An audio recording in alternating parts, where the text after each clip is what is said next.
जय हिंद। आज हम और कुछ फंक्शंस को देखेंगे जिसमें मुख्यतः टेक्स्ट फंक्शन से रिलेटेड फार्मूले हैं आपके सामने। जैसा कि हम एमएस वर्ड में जब हमको केस चेंज करना होता है तो वहाँ पे प्रॉपर ऑप्शन होता है, उस ऑप्शन से हम एक केस से दूसरे केस पे जा सकते हैं। लेकिन ये सेम चीज़ें एक्सेल में करने के लिए हम फंक्शन का यूज करते हैं। मान लीजिए कहीं ऑफिस में आपको आपने जो नेम लिखा हुआ है वो लोअर केस में है और रिक्वायरमेंट है कि आप उसको अपर केस में चेंज करें, तो उसके लिए यहाँ पे जो फार्मूला यूज होगा वो अपर केस का फार्मूला यूज होगा। तो हम फार्मूला कैसे यूज करेंगे, तो अपन जहाँ पे फार्मूला लगाना है वहाँ पे क्लिक करेंगे, इसके बाद इक्वल टू लिखेंगे। इक्वल टू के बाद यहाँ पे अपर टाइप करना है। अपर टाइप करने के बाद इसमें हम डबल क्लिक भी कर सकते हैं और जो टेक्स्ट जिसको अपर करना है उस पर हम क्लिक करेंगे। इसके बाद इसको हम ब्रैकेट को बंद करेंगे और एंटर करेंगे। जैसे हम एंटर करेंगे तो जो हमारा जिस भी केस में हमारा टेक्स्ट लिखा होगा वो अपर केस में बदल जाएगा और इसको हम यहाँ से डबल क्लिक कर लेंगे तो ये सभी सेल्स में अप्लाई हो जाएगा। अब यदि इन नाम्स को हमको अपने नाम वाली जगह पे अप्लाई करना है तो इसके लिए हम इसको कर लेंगे कॉपी। तो हमने ये सेलेक्ट कर लिया, इसके बाद कॉपी या कट कुछ भी कर लिया, तो हमने कर लिया कॉपी। और कॉपी करने के बाद यहाँ पे हमको डायरेक्ट पेस्ट नहीं करना है, यहाँ पे पेस्ट में जाके और वैल्यू को पेस्ट करना है। तो हम यहाँ पे जाएंगे और यहाँ से वैल्यू पेस्ट करेंगे। इससे प्रॉफिट ये होने वाला है कि यहाँ पे जब आप क्लिक करोगे तो ये फार्मूला बार में नेम शो होगा, ना कि फार्मूला शो होगा। सेम चीज़ें आप यहाँ पे क्लिक करिए तो यहाँ पे आप फार्मूला बार में फार्मूला दिखता है, लेकिन जो आपने वैल्यू यहाँ पे पेस्ट किया हुआ है तो अपर केस में चेंज भी हो गया है और दूसरा इसका फार्मूला भी हट गया है। तो इस तरह से उसको अपर केस में चेंज करके हम सेम जगह पे ले जा सकते हैं। हमारा सेकंड फंक्शन जो है वो लोअर केस का फंक्शन है। आपको कहीं ऐसा हो कि जो भी टेक्स्ट है वो अपर केस में लिखा हुआ है और उसको आपको लोअर केस में चेंज करना है, मतलब स्मॉल लेटर में चेंज करना है, उसके लिए लोअर केस का फंक्शन आप अप्लाई करेंगे। इक्वल टू के बाद आप यहाँ पे लिखेंगे लोअर। आप लोअर जैसे ही लिखेंगे यहाँ पे डबल क्लिक कर लेना, इसके बाद टेक्स्ट में अप्लाई करना है। टेक्स्ट में अप्लाई करने के बाद ब्रैकेट को बंद करना है और इंटर करना है। इंटर करते ही जो आपका अपर केस में था, अल्फ़ाबेट में था, वो आपका स्मॉल लेटर में आ चुका है, कैपिटल लेटर से। अब आप इसमें डबल क्लिक करके इसे सभी सेल्स में अप्लाई कर सकते हैं। और सेम यदि आपको इस जगह पे लाना है तो आप इसको कॉपी कर लीजिए और कॉपी करने के बाद यहाँ पे जाके ये पेस्ट नंबर करिएगा। तो पेस्ट नंबर करेंगे तो वो वैल्यूज आपकी ये लोअर केस में आ जाएगी और इसको आप क्या कर सकते हैं, इसको आप यहाँ से हटा सकते हैं। तो इस तरह से आप जो चीज़ें पहले अपर केस में लिखी थी उसको लोअर केस में अप्लाई कर सकते हैं। तीसरा जो हमारा है यहाँ पे प्रॉपर केस है। जैसे ये पूरा का पूरा डेटा अपर केस में लिखा हुआ है, हम चाहते हैं कि प्रॉपर जो सेंटेंस केस होता है वैसा डेटा हमको चाहिए, तो उसके लिए हम प्रॉपर केस का जो हमारा फंक्शन है उसका यूज करते हैं। तो इसके लिए हम इक्वल टू प्रेस करेंगे। इक्वल टू के बाद हम यहाँ पे लिखेंगे प्रॉपर, यहाँ पे डबल क्लिक कर लेंगे। इसके बाद जो टेक्स्ट है उस पर क्लिक करेंगे। क्लिक करने के बाद ब्रैकेट को ऑफ करेंगे, एंटर करेंगे तो आप देखेंगे जो फर्स्ट लेटर है वो बस कैपिटल है, बाकी चीज़ें हमारी स्मॉल है। ये प्रॉपर केस कहलाता है। इसको हमने यहाँ से डबल क्लिक कर लिया तो ये सभी सेल्स में अप्लाई हो गया। सेम आप कॉपी करके पेस्ट वैल्यू करेंगे तो आप जिस स्थान पर ले जाना चाहते हैं उस स्थान पर आप इसको ले जा सकते हैं। हमारा जो अगला फंक्शन है वो LEN फंक्शन है और यहाँ पे जो होता है इस फंक्शन का यूज होता है कि हमने कितने टेक्स्ट लिखे हुए हैं इसको ये काउंट करने का काम करता है। तो यहाँ पे यदि हम लेंथ टेक्स्ट लगते हैं तो यहाँ पे हमने इक्वल टू लिखा LEN, लेन हमने किया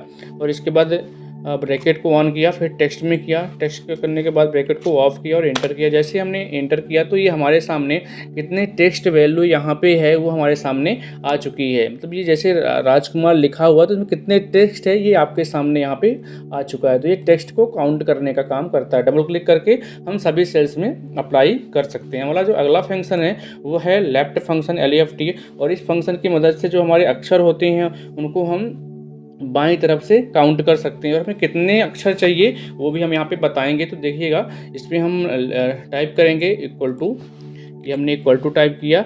इसके बाद लेफ्ट LEFT और लेफ्ट पे हमने कर लिया डबल क्लिक और इसके बाद टेक्स्ट पे क्लिक किया और हमको लेफ्ट से कितने नंबर चाहिए। तो जैसे हमको यदि 3 नंबर चाहिए तो हम यहाँ पे 3 लिख दिए, ब्रैकेट को बंद किया और एंटर किया। जैसे ही हमने ब्रैकेट को बंद करके एंटर किया तो ये शुरुआत के लेफ्ट साइड के 3 यहाँ पे जो अल्फ़ाबेट है वो हमारे सामने आ चुके हैं। अब इसमें हम डबल क्लिक करेंगे तो सभी सेल्स के जो 3 अक्षर होंगे वो हमारे सामने आ जाएंगे। तो जो लेफ्ट है हमको लेफ्ट साइड से कितने अक्षर चाहिए उसको हमको नंबर में लिखना पड़ेगा और देन एंटर करेंगे तो वो आपके सामने आ जाएगा। ऐसे ही राइट राइट, ये राइट साइड से टेक्स्ट को काउंट करने का काम करता है। ये फंक्शन हमारा राइट साइड से टेक्स्ट को काउंट करने का काम करेगा। यहाँ पे फंक्शन को हम कैसे अप्लाई करेंगे, तो इसके लिए हम यहाँ पे टाइप करेंगे इक्वल टू के बाद हम यहाँ पे राइट RIGHT राइट लिखेंगे। हमने कर लिया यहाँ पे डबल क्लिक। इसके बाद टेक्स्ट पे अप्लाई करना है और इसके बाद राइट से हमें कितने वर्ड काउंट करना है। जैसे हम यहाँ पे यदि 5 लिख लिए और इसको हमने कर लिया ऑफ, इंटर कर दिया, तो 5 ये राइट से 5 को काउंट करेगा। इसके बाद हम इसको सेलेक्ट करके और कंट्रोल D पेस्ट कर देंगे, प्रेस कर देंगे, तो ये राइट से हमें 5 वर्ड इसको या राइट से यहाँ पे शो करेगा। तो लेफ्ट वाला लेफ्ट साइड से शो करता है और जो राइट वाली वैल्यूज हमको शो कराना है तो राइट से, और कितनी वैल्यू चाहिए उसके लिए हम उस नंबर को लिख देंगे, उतनी वैल्यू हमारे सामने आ जाएगी। अगला जो हमारा फंक्शन है वो है ट्रिम फंक्शन। और ट्रिम जो फंक्शन होता है ये नाम के बीच का जो गैप होता है उसको कम करने का काम करता है। जैसे आप देख पा रहे हैं यहाँ पे जो भी नाम लिखे हुए हैं इनके बीच का गैप ज़्यादा है, और इन गैप को कम करने के लिए हम कौन सा फंक्शन यूज करेंगे, ट्रिम फंक्शन यूज करेंगे। तो हम लिखेंगे यहाँ पे इक्वल टू ट्रिम पे हमने कर लिया डबल क्लिक और इसके बाद टेक्स्ट पे अप्लाई करेंगे और इस ब्रैकेट को बंद करेंगे।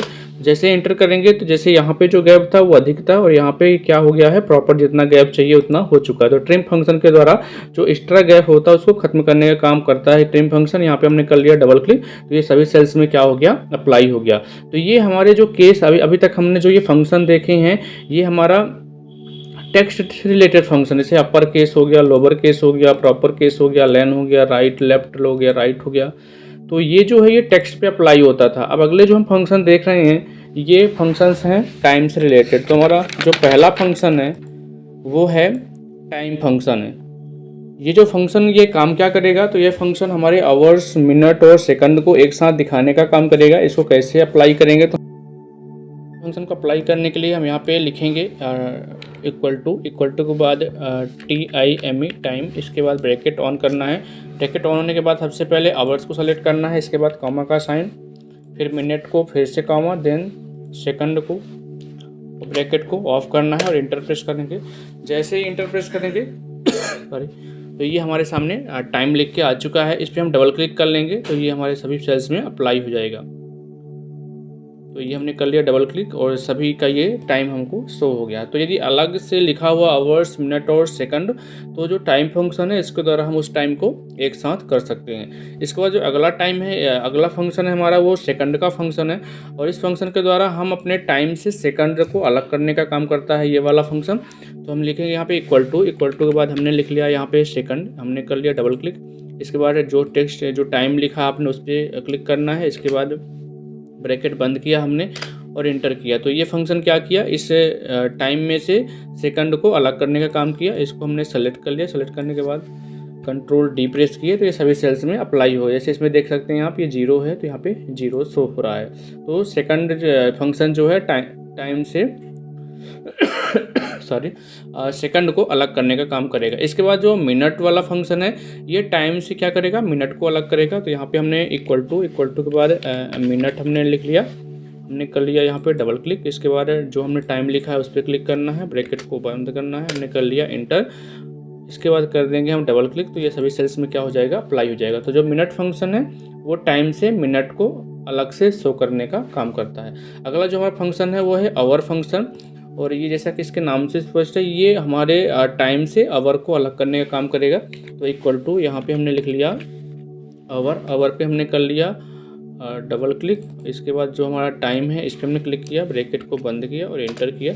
जैसे इंटर किया तो ये यहाँ से जो भी टाइम था, जैसे 1 AM, ये मॉर्निंग की बात हो रही है, मतलब रात में 1 बजे की, तो यहाँ पे 1 शो हो रहा है। और यहाँ पे जैसे ही हम डबल क्लिक करेंगे तो ये सभी सेल्स में क्या हो जाएगा, अप्लाई हो जाएगा। या तो इसको सेलेक्ट करके हम यहाँ से कंट्रोल D प्रेस करेंगे तो ये सब में सेलेक्ट हो जाएगा। जैसे यहाँ पे ये 3 PM की बात हो रही है, 12 के बाद, आफ्टरनून के बाद, तो यहाँ पे ये 15 आवर्स, क्योंकि 12, 13, 14, 15 आवर्स टोटल हो गया। यहाँ पे 11 है तो ये 23 आवर्स हो गया। तो ये आगे के टाइम को 12 के बाद काउंट करता है। अब यहाँ पे आप देख पा रहे हैं जैसे हमने लास्ट में लिया हुआ है नंबर 1 ट्रिक, तो ये टाइम से रिलेटेड कुछ फंक्शन है। तो जैसे यदि हमें अपने सेल्स पे आज की अपनी डेट को अप्लाई करना है कि आज कितनी तारीख है, तो उसको के लिए हमारे पास शॉर्टकट की होती है कि हम कंट्रोल के साथ कॉलन का साइन प्रेस करेंगे तो ये आज की डेट हमारे सामने आ जाएगी। क्या है शॉर्टकट की इसकी, तो शॉर्टकट की है इसकी कंट्रोल के साथ क्या CTRL प्लस, और ये हो गया हमारा कॉलन का साइन। इसको आप अप्लाई करोगे तो इससे हमारे सामने एक करेंट डेट लिख के आ जाएगी। इसको थोड़ा सा हम बड़ा करेंगे तो ये आपको दिखेगा, ये कंट्रोल प्लस कॉलन का साइन। इसके बाद इस टाइम में से यदि हम डे को बताना चाहते हैं कि आज कौन सा डे है, तो इसके लिए हम एक फार्मूला अप्लाई करेंगे, इक्वल टू के बाद हमने लिख लिया यहाँ पे टेक्स्ट, हमने कर लिया टेक्स्ट पे डबल क्लिक, ये हमने डबल क्लिक कर लिया। इसके बाद हमें वैल्यू, तो ये वाली वैल्यू को लेना है, ये हमने कॉमे का साइन लिया। इसके बाद डबल इन्वर्टेड कॉमा के अंदर हम यहाँ पे चूँकि डे लिख रहे हैं तो यहाँ पे हमने डी 4 बार लिख लिया। इसको हमने कॉलन के साइन को ऑफ किया और ये ब्रैकेट को बंद किया। इसके बाद एंटर कर दिया। जैसे हमने एंटर किया तो ये आज करेंट डेट जो है ये हमारे सामने शो हो रही है कि आज संडे है। यदि आपको इसको शॉर्ट फॉर्म में चाहिए तो आपको यहाँ से डी से आप यहाँ पे डी क्या करें, हटा दें। इसके बाद एंटर कर दें तो ये जो क्या हो जाएगा, 1 मिनट, यहाँ से हमने 1D 3D करना है यहाँ पे, और यहाँ से हमने कर लिया एंटर। तो ये शॉर्ट फॉर्म में डेट को क्या कर रहा है, शो कर रहा है डे को। इसी तरह हम यहाँ पे मंथ को सेम अप्लाई कर सकते हैं। तो हम यहाँ पे लिखेंगे इक्वल टू के बाद हमने लिख लिया ये टेक्स्ट पे हमने कर लिया डबल क्लिक। इसके बाद हमने जो हमारा डेट है उस पर क्लिक कर लिया। इसके बाद हमने डबल इन्वर्टेड कॉमा लगाया, और मंथ के लिए यहाँ पे हम क्या कर लेंगे, अप्लाई कर लेंगे। तो ये हमने अप्लाई कर लिया, ब्रैकेट को हम करेंगे बंद और करेंगे इंटर। तो जो भी ये मंथ होगा वो हमारे सामने शो होगा। जैसे नवंबर चल रहा तो नवंबर मंथ शो होगा, और यहाँ से यदि हमने एक एम को हटा दिया और इसके बाद एंटर किया तो ये हमारे सामने शॉर्ट फॉर्म में शो होगा। सेम ऐसे ही हम ईयर के लिए कर सकते हैं। तो यहाँ पे इक्वल टू लिखेंगे, इक्वल टू के बाद हमने लिखा टेक्स्ट, हमने कर लिया टेक्स्ट पे डबल क्लिक।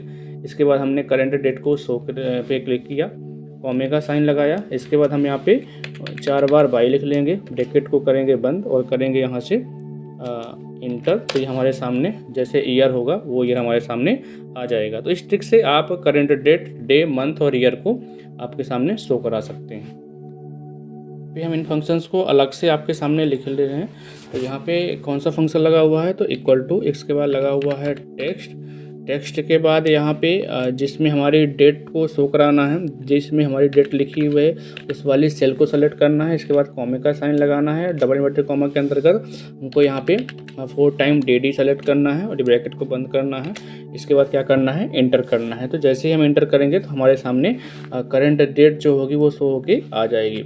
इसमें जो हमको लिस्ट वाले में, मंथ वाले में तो सेम फार्मूला रहेगा, बस जहाँ पे हमने डी अप्लाई किया है वहाँ पे क्या कर लेंगे, वहाँ पे हम अप्लाई कर लेंगे, और जो हमारा लास्ट वाला है इसमें हम बाई को क्या कर लेंगे, अप्लाई कर लेंगे। यदि हमें शॉर्ट फॉर्म में चाहिए तो हम 3 बार लिखेंगे, यदि हमें लॉन्ग फॉर्म में चाहिए तो हमको 4 बार लिखना है। तो इस तरह से आज के इस वीडियो में हमने टेक्स्ट से रिलेटेड अवर, लोअर, प्रॉपर, लेन, लेफ्ट, राइट, ट्रिम अप्लाई किया। टाइम से रिलेटेड टाइम हो गया, सेकंड हो गया, मिनट हो गया, आवर हो गया, और कुछ आपने ट्रिक को यहाँ पे देखा है। तो इसी तरह से आप इसका प्रैक्टिकल करें, और आगे भी वीडियोज़ को प्राप्त करने के लिए आप चैनल को सब्सक्राइब कर लें, लाइक करें और ज़्यादा से ज़्यादा शेयर करें। Okay, thank you.